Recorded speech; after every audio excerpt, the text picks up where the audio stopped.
welcome to this week's episode. This week we're exploring what policy and politics does to our pocketbooks. Today we're plunging into a topic that, well, it touches millions and definitely makes headlines: the famously high cost of living in California. You shared some incredibly detailed sources, and our mission today is to unpack what makes the Golden State so expensive, who really bears the brunt of it, and why it's such a complex challenge.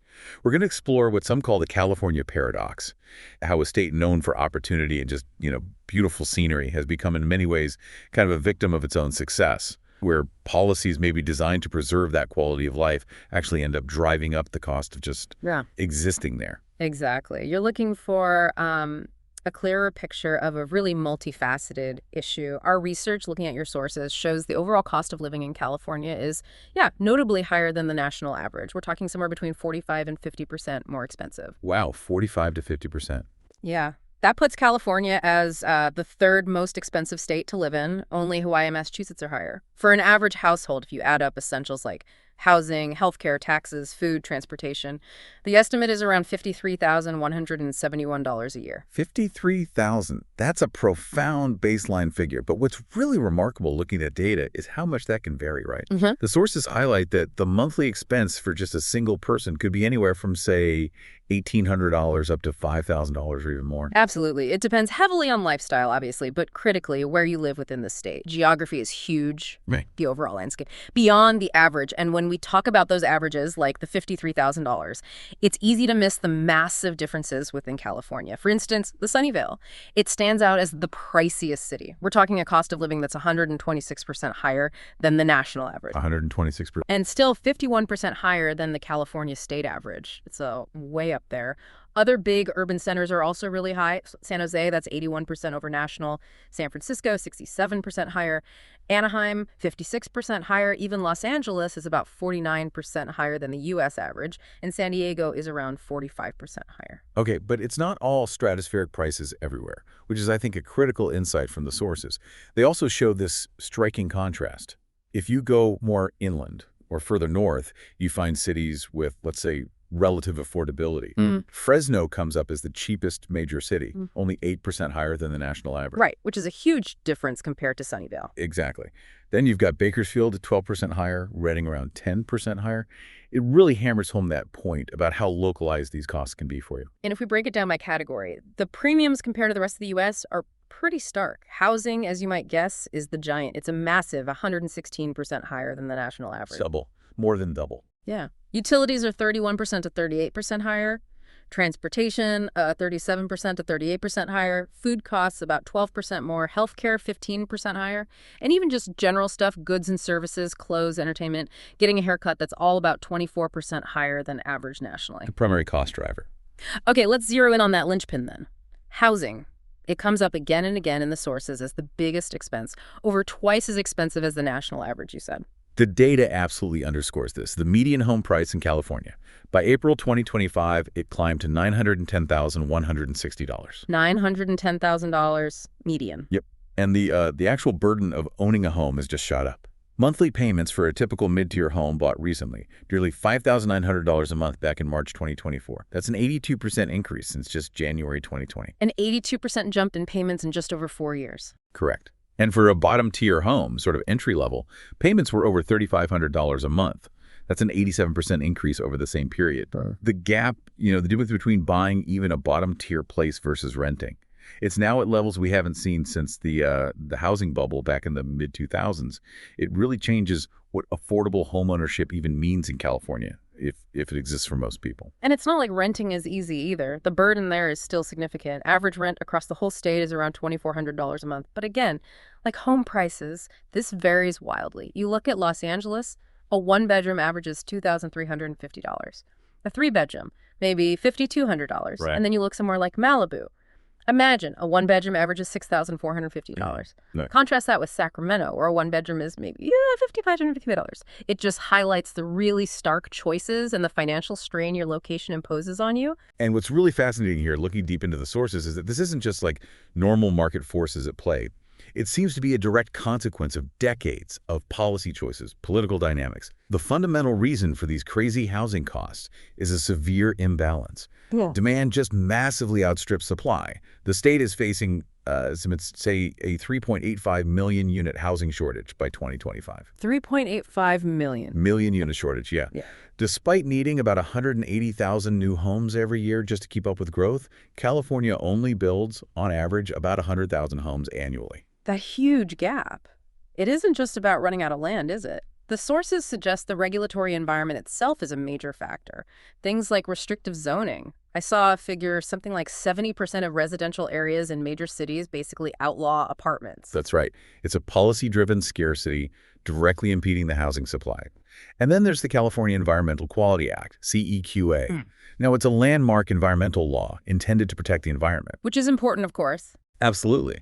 But it's also frequently used by project opponents to delay or even block developments, sometimes for years.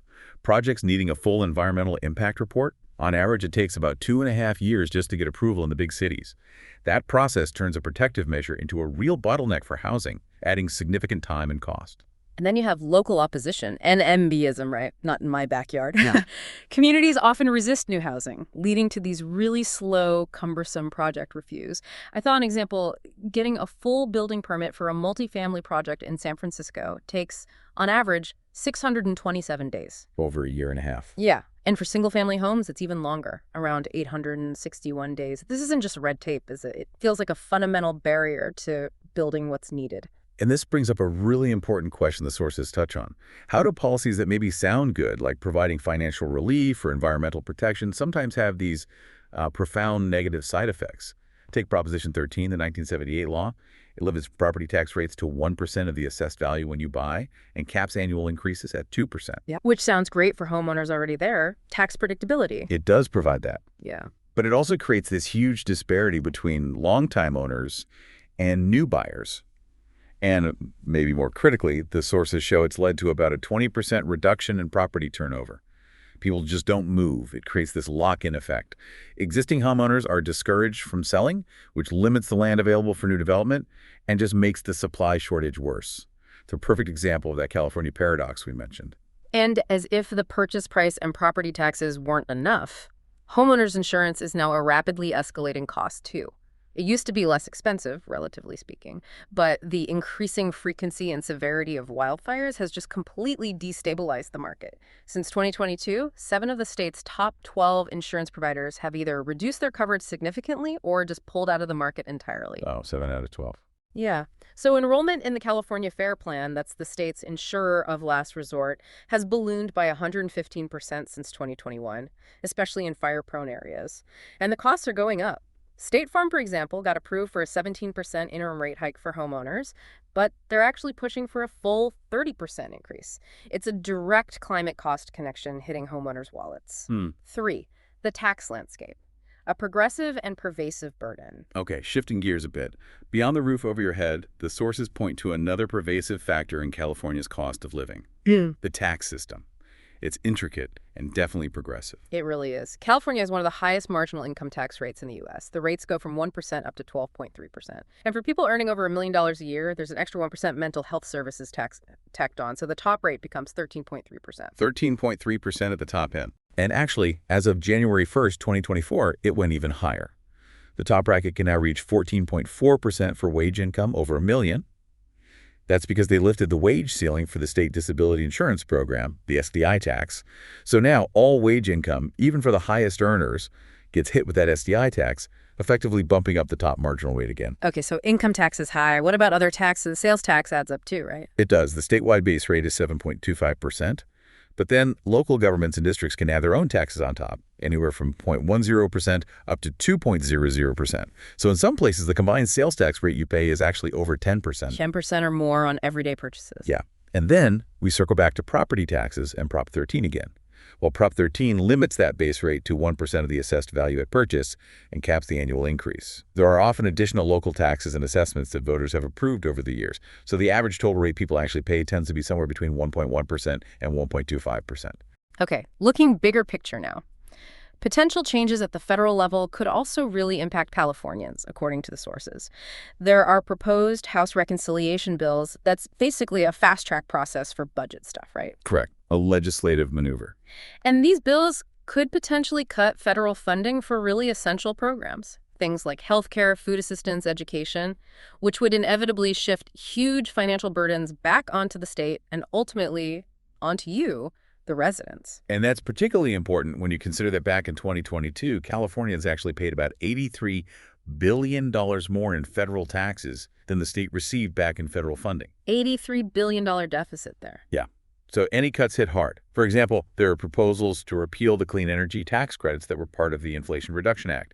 If that happened, forecasts suggest it could lead to higher electricity bills for households maybe up 7.2% and higher natural gas prices, rising about 2.3% over the next decade, just compounding those costs further. Navigating the high road. All right, let's turn our attention to getting around. Transportation. The sources definitely confirm these costs are among the highest in the nation. It seems to be a combination of, well, obviously high gas prices, but also increasing costs for cars themselves, insurance, and just the fact that for most people, you need a car. Overall, transportation costs were running 37% to 38% higher than the national average. And a primary factor, as you'd guess, is fuel. Gas prices. Californians consistently pay way more at the pump. On any given day, you look at the average. Recently, it was like $4.89 per gallon in California, when the national average was maybe $3.18. Wow, almost $1.70 difference. Exactly. And in May 2025, the average for regular hit $5.18. That was $1.72%, almost 50% higher than the rest of the U.S. Okay, so what's really striking about those fuel costs is how the sources pinpoint specific, unique California policy choices behind them. It's not just market fluctuation. These high prices are mostly blamed on higher state taxes, various fees, and importantly, the extra refining costs for California's cleaner fuel formulas. A key factor is something called the TRBO-B requirement.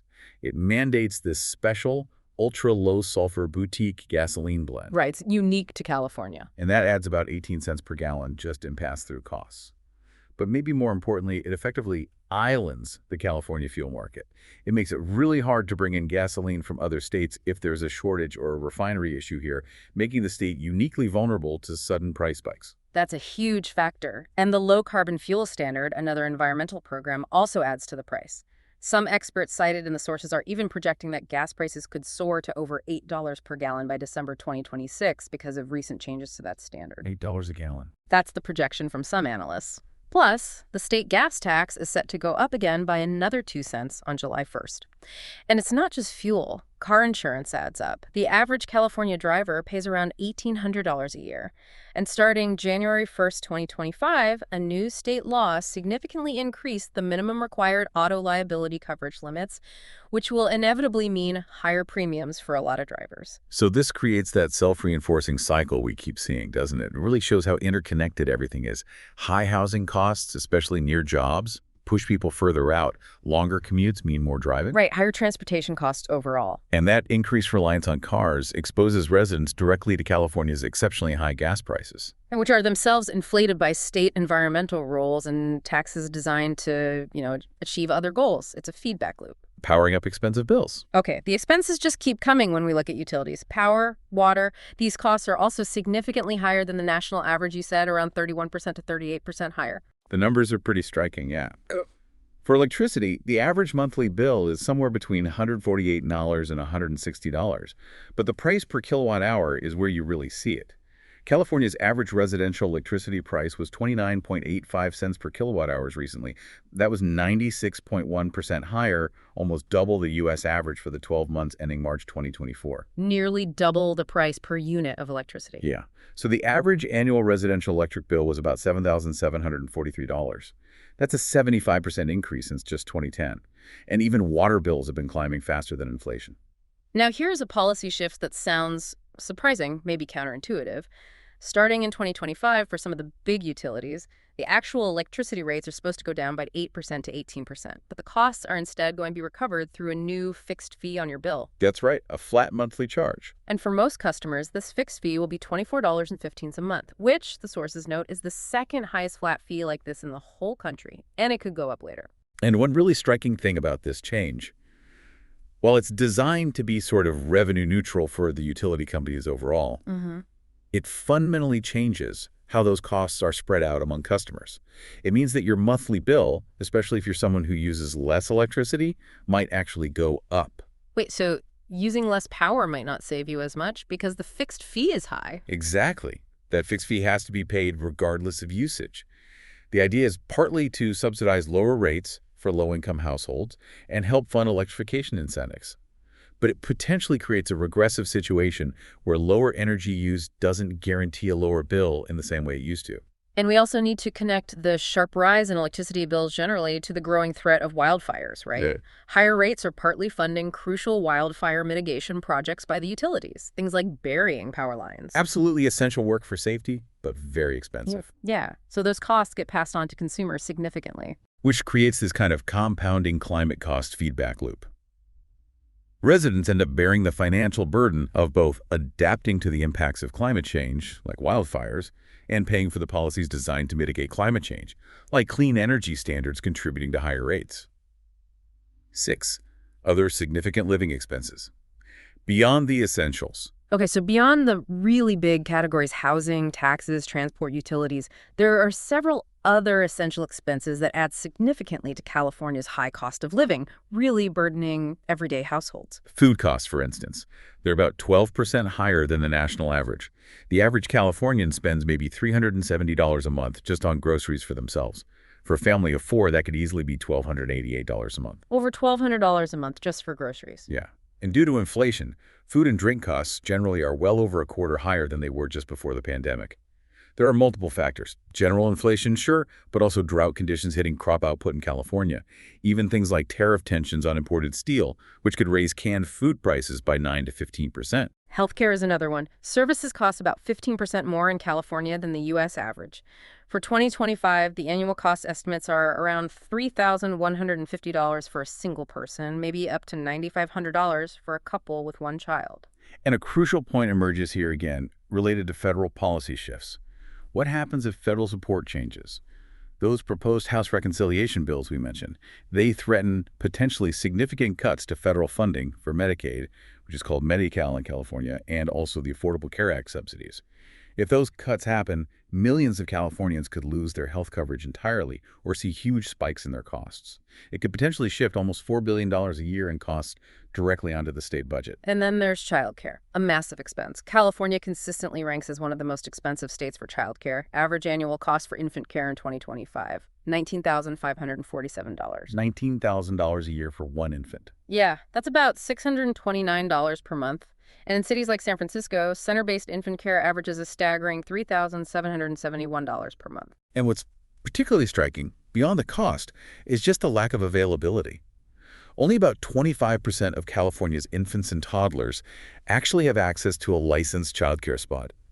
And somewhere between half and 60% of families live in what are called childcare deserts. Childcare deserts? What does that mean exactly? It's defined as an area where there are fewer than 3 childcare spots available for every 10 children under the age of 6.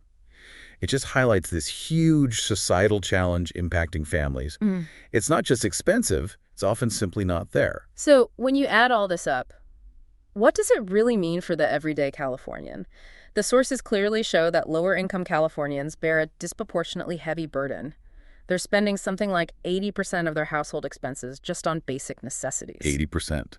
Leaves very little room for anything else. Right. And they're also much more vulnerable to things like rising gas prices, and they face the biggest risks if those potential federal cuts to safety net programs actually happen. 7. The interconnected web. Policies, people, and paradoxes. And that really brings us to a key takeaway from all these sources.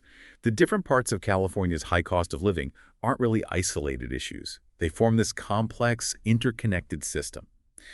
Policy decisions made in one area like housing often have these ripple effects across others, like transportation. Precisely. It feels like a cascading effect. Right. You have policies that constrain housing supply, especially near jobs in the cities, that forces people to live further out, which then inevitably inflates transportation costs because commutes get longer and longer. It really is a tangled web. Exactly. And similarly, California's ambitious environmental policies like the CRROB fuel blend we talked about, or the low-carbon fuel standard, they directly contribute to higher gas prices. Mm. And the escalating threat of wildfires, which is a direct climate change risk, is directly driving up homeowners' insurance premiums and making that market unstable.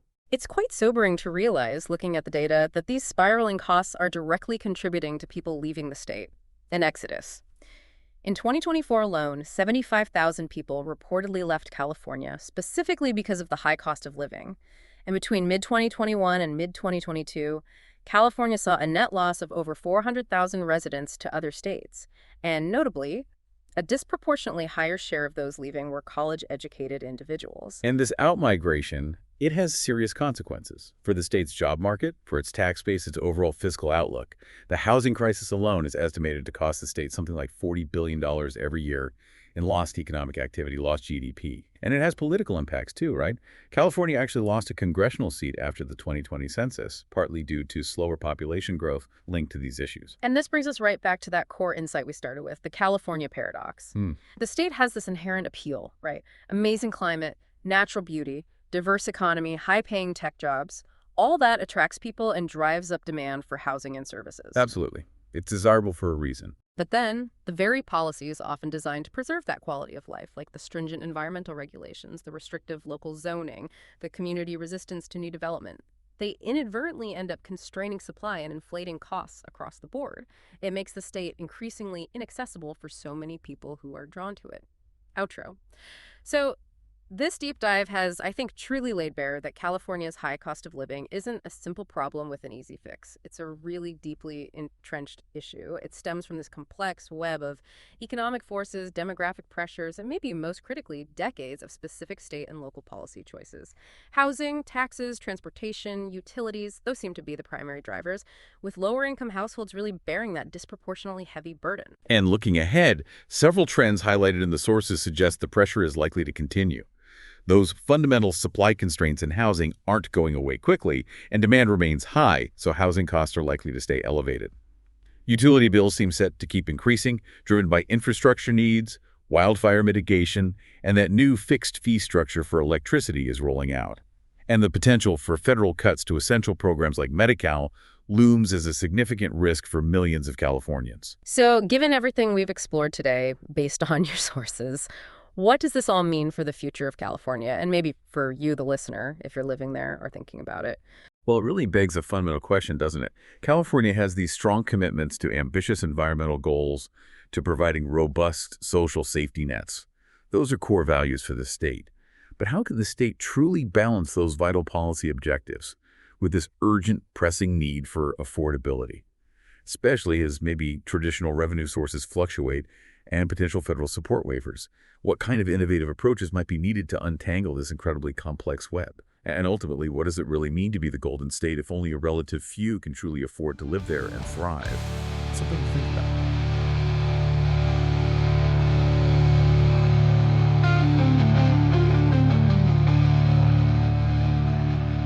Thanks for joining us on this week's episode. We hope you found it intriguing and enticing. Come back next week for another episode of Guts and Guns.